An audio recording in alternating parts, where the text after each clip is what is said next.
Shana Tova, je fais cette vidéo spécialement pour les femmes. Déjà pour vous souhaiter Shana Tova ou Mevorechet, mais aussi pour dire quelques mots sur Rosh Hashanah qui arrive, ce Rosh Hashanah magnifique. C'est marqué dans la Gemara que la Géoula est venue au Klal Israël grâce aux femmes et que la bénédiction et la parnassa d'un homme et de sa famille est grâce à la mère de la famille. En abracha metsuya bebeto shel adam ela bizchut ishto. Donc les femmes ont un très grand rôle à Rosh Hashanah. Évidemment, c'est elles qui nous préparent tous les simanim, tous les signes positifs. Et pour ça, il dit le Ben Ishraï que c'est bien que quand le mari arrive à la maison ce soir, que la table soit déjà prête pour que ça soit un siman tov. Et que si la femme est à la bourre et elle n'a pas pu le faire, il ne faut pas s'énerver. Parce que la colère est un très mauvais signe à Rosh Hashanah. Donc déjà, la femme, elle a une grande part dans tous les simanim de mettre en place tout ce système de bons signes pour l'année prochaine, qui a une très grande valeur à Rosh Hashanah.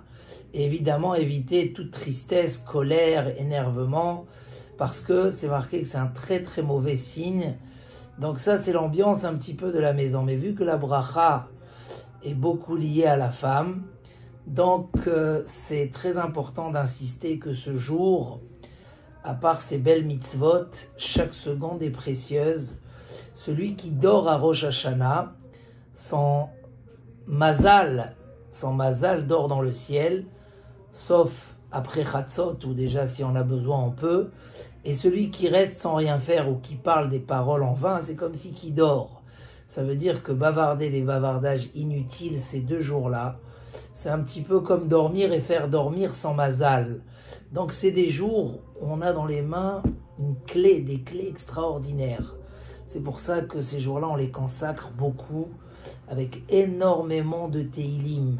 Si on sait combien, quand la mère de la famille, comme on l'a vu chez nos parents et chez les Bnot Israël, les grands-mères qui priaient sur leur famille, qui faisaient Teilim, c'est Pachout, en faisant Teilim, on protège des maladies, on protège des problèmes, on amène une bracha extraordinaire, mais déjà rien que la protection des Tchamour Minashamaim.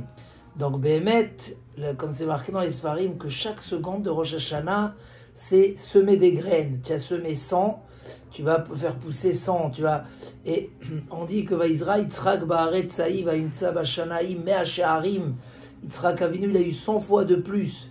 Tout ce qu'on sème à Rosh Hashanah, alors ça va pousser plus. Donc c'est une opportunité extraordinaire de participer aux tfilot, d'écouter le shofar, mais aussi beaucoup profiter que la journée ne passe pas, chas shalom, juste à bavarder, à toutes sortes de choses qui sont contre la kedusha de la journée, mais faire au maximum du teilim, ce qui est une habitude chez beaucoup de femmes, même tous les shabbats, parce que la mère est la protectrice de sa famille. Il y a des femmes que tous les shabbats après-midi, ils font la moitié du teilim. J'en connais qui font tout le teilim, mamash, tout le teilim.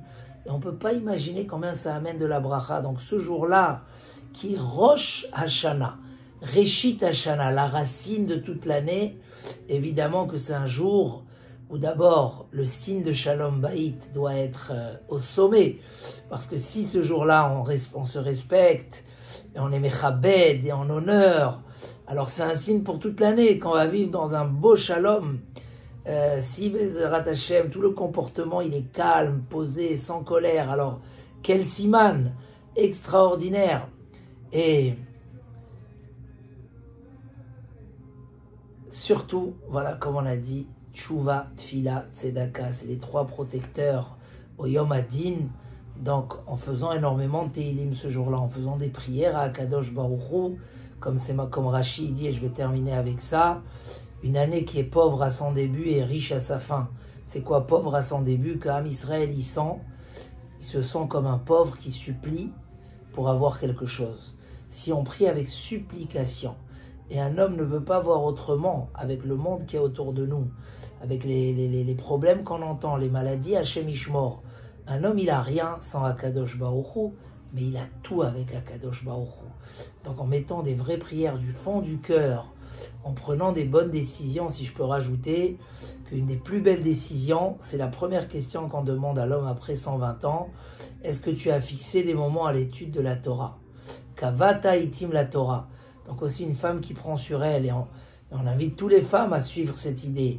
Si une femme prend sur elle de venir à des cours de Torah, une fois par semaine minimum, c'est une petite graine qui est énorme, et c'est pas que 1 heure d'étude, et comme il dit le roi David, que ta pitié m'entoure, et que je vive bien, Yevo unirachamecha ve'echye, qui Torah tracha ashwai, parce que la Torah, elle est ma protection.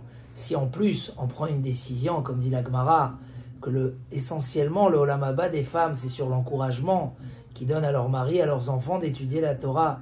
Donc si on rajoute que la femme se préoccupe, sans se disputer, mais se préoccupe que son mari étudie la Torah, que ses enfants étudient la Torah, et si elle-même, elle prend sur elle de venir et d'étudier 1 fois par semaine, alors c'est énorme, c'est les plus belles décisions qui permettront une évolution quotidienne et une bracha régulière. Shana Tova umevorechet. Une bonne année, pleine de joie, de bonheur, de santé, de réussite, de Kedusha et de tout ce que vous souhaitez. Amen.